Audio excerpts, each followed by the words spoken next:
Dugaan penyelundupan barang-barang mewah terus diselidiki oleh Bea dan Cukai. Dalam sebulan ini, Bea Cukai sudah menyegel sejumlah gerai perhiasan mewah, salah satunya Tiffany & Co. Penyegelan dilakukan menyusul adanya dugaan pelanggaran administrasi atas barang impor. Penyegelan ini dilakukan di 3 gerai yang berada di pusat perbelanjaan. Barang-barang high value atau barang bernilai jual tinggi yang mereka miliki diduga tidak dilengkapi dokumen pemberitahuan impor barang. Kepala Seksi Penindakan 2 Bea dan Cukai Kanwil Jakarta, Siswo Kristianto menyatakan, jika dari hasil pemeriksaan terdapat pelanggaran administrasi, maka pemilik toko akan dikenakan sanksi denda sebesar 1.000 kali lipat dari nilai barang atau kurungan penjara selama 2 tahun. High valued goods, yaitu barang-barang yang bernilai tinggi yang kebetulan kami duga, sekali lagi kami tekankan kami duga, terdapat barang-barang yang tidak diberitahukan pada pemberitahuan impor barang.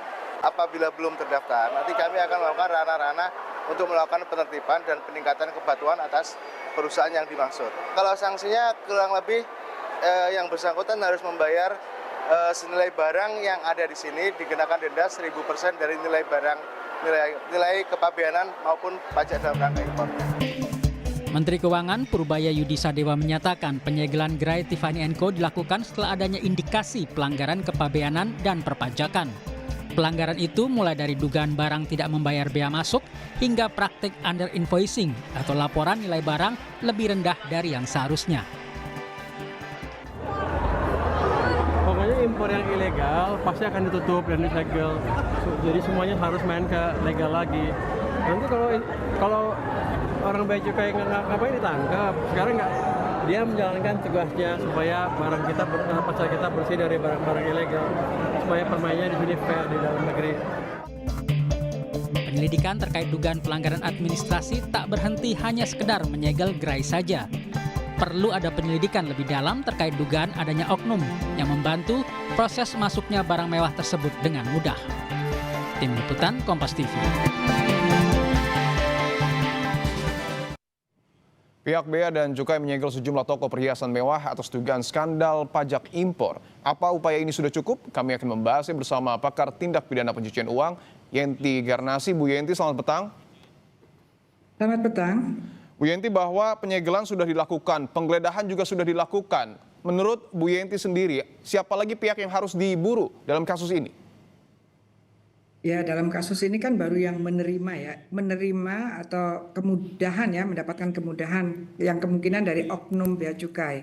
Jadi artinya kita harus melihat ini bukan sekedar pelanggaran administrasi. Ini yang saya agak resah itu begini, seperti Pak Purbaya sendiri mengatakan bahwa ada pelanggaran administrasi. Ya. Tapi berkaitan dengan masuk dan keluarnya barang, kalau tidak ada dokumennya atau ada dokumennya tetapi tidak sesuai dengan barangnya, under invoicing dan sebagainya, itu bukan lagi administrasi. Jadi mohon kiranya Kementerian Keuangan, Pak Purbaya dan bawahannya itu, meskipun ini pelanggaran administrasi, harus dilihat sanksinya apa. Sanksinya itu pidana. Ini tuh waktu barang itu masuk tanpa dokumen itu adalah penyelundupan.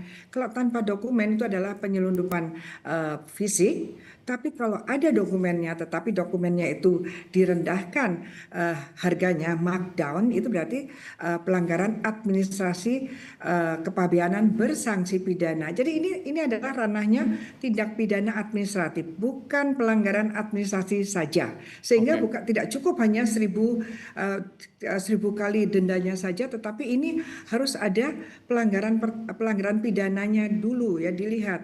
Jadi kalau sudah di gerainya, sudah di tokonya, itu berarti kan sudah jalan ya, kemungkinan juga TPPU-nya sudah banyak. Jadi kita harus menelusuri ke atas. Menelusuri ke atas waktu masuk itu penegak hukum dalam hal ini bea cukai itu siapa yang terlibat. Nah, itu artinya Anda meyakini bahwa ada pihak yang membackingi, Bu Yenti? Kalau membackingi saya tidak terlalu jauh ke membackingi, nggak usah membackingi. Tetapi begini, bagaimana barang-barang itu bisa masuk tanpa dokumen atau ada dokumen tetapi sangat rendah gitu ya. Ya ini yang nanti akan dikejar pada administratifnya. Artinya apa?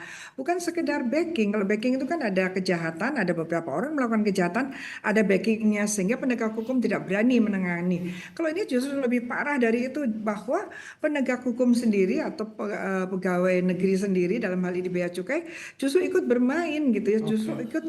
Yang bermain itu kejahatannya, bukan bermain dalam, tadi Pak Purbaya mengatakan bermainnya harus halal, harus tidak ilegal. Itu bukan bermain, itu adalah tahapan. Yang bermain adalah ketika ada barang masuk, kemudian ada oknum yang indikasinya ada oknum yang membiarkan, tidak bayar atau bayar tetapi jauh di bawah atau belum bayar, sehingga nanti akan ada denda 1000% 1000 kali, dan juga ada ancaman hanya 2 tahun. Bukan begitu, ini jauh dari itu. Dan kemudian karena sudah lama, pasti sudah ada hasilnya dong, sudah ada yang beli dan sebagainya, pasti sudah ada TPPU-nya. Kalau nanti ada oknum Bea Cukai yang terlibat, kapan terlibatnya? Dia diperiksa rumahnya juga, dia punya apa sejak itu PPU-nya semua. Dan kemudian gini, karena semua itu berakhir pada tindak pidana pencucian uang, dan kali ini berkaitan dengan toko perhiasan. Toko perhiasan tuh Mas, itu sudah ada kewajiban pelaporan kalau ada transaksi 500 juta atau lebih. Saya yakin ini tidak diindahkan. Saya yakin ini negara tutup mata lah. PPATK negara tutup mata atau mungkin artinya perlu dilakukan audit internal di tubuh Bea dan Cukai, Bu Yenti. Oh ya, di situ sih bukan audit internal lagi ya. Saya kira harus ada pembongkaran besar-besaran, pembersihan besar-besaran, karena sudah lama.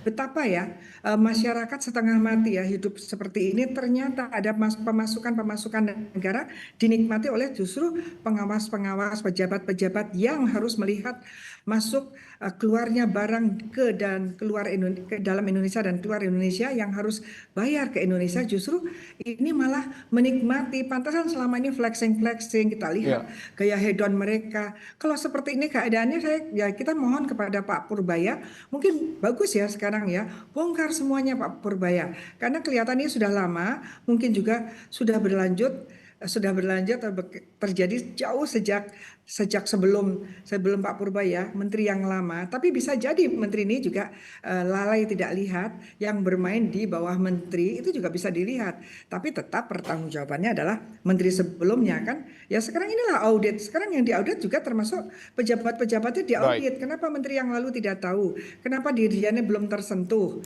Itu juga harus dilihat. Jangan-jangan mereka mendapatkan bagian dari ini sehingga mereka tidak menyentuh pada waktu itu. Baik, tentu tidak hanya tindakan penyegelan, penggerebekan, tetapi juga audit internal ini harus dilakukan untuk kemudian betul-betul memastikan aparat kita tidak terlibat terkait dengan kasus ini. Terima kasih pakar tindak pidana pencucian uang Ibu Yenti Garnasih telah bergabung di Kompas Petang.